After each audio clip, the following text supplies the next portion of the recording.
So, you guys just came from the last showing, right? Pretty much. Yeah. What do we all think? Is it you guys, has anybody here seen something in 70 millimeter before? Alright, you have, gotcha. Ooh, that's a rough one. 70 millimeter, I feel like. Yeah. Really? Okay, yeah. So, for those of you, this is 35 millimeter film, which is right here. This is the same as your digital projectors nowadays, same aspect ratio. This is the same screen size and stuff like that.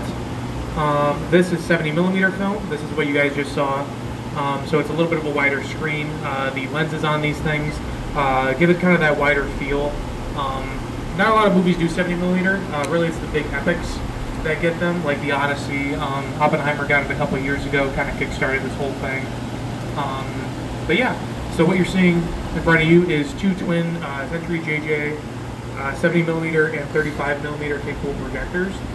Essentially, they run on a reel-to-reel changeover system. Down to your guys' left, you guys can see the platter system. A lot of companies use that nowadays. Why we're choosing not to do that is because on the platter system, it's a very big reel, right? And if you kind of screw up that reel, any part of it, it kind of screws up the entire film. What we have here means that we can use 5 separate reels. That's how many there are for the Odyssey. They weigh about 40 pounds each. And if you screw up one part of that reel, it doesn't screw up the entire film. It screws up only a part of it. Each reel runs about $50,000, so we're trying our best not to break them, and I think we're doing a pretty good job so far. So how the changeover system works, essentially, if this one's running and I want to bring it over to this one, in the top right of the screen you guys might have seen a white dot. When that first white dot appears, that means that that signals for me to start the motor on this one, right?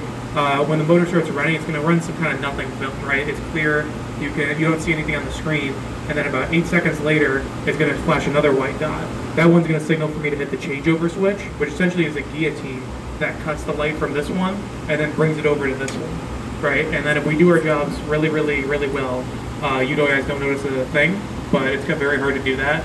And I think it makes it look a little bit more human, you know? Because the biggest thing, in my opinion, about this is that down there, you guys can see we have our digital projectors. We kind of forget about those, honestly. They come on encrypted to hard drives, and then the night before the movie opens, they kind of unencrypt the hard drive, and we don't really do anything with them while they play. They just kind of play automatically. Here, I've been up here for the last 3 hours doing this, right? And it's all by hand, it's all manual, and you guys know that you guys have somebody up here actually making the experience happen for you. I know we might have had some sound issues. The reason why that happens is on the side of this film, you guys might see a black bar. This black bar is essentially Morse code. What it does is it times itself with our digital sound system over here, and then the audio plays off a CD, right? And then it syncs the audio from the digital over to the analog. Now, normally we would have an analog DTS reader, which would, if the digital were to go out, it would go to the analog. However, we don't have that, so that's why that happens. We're looking at kind of getting some more stuff. It's been about 9 months of us kind of trying to source parts for this. We got these projectors from the government of Canada, and most of the equipment was last used for the Jurassic Park film in 1993. So that's been a little bit of an issue trying to find the right parts for it, but we managed to end up doing it.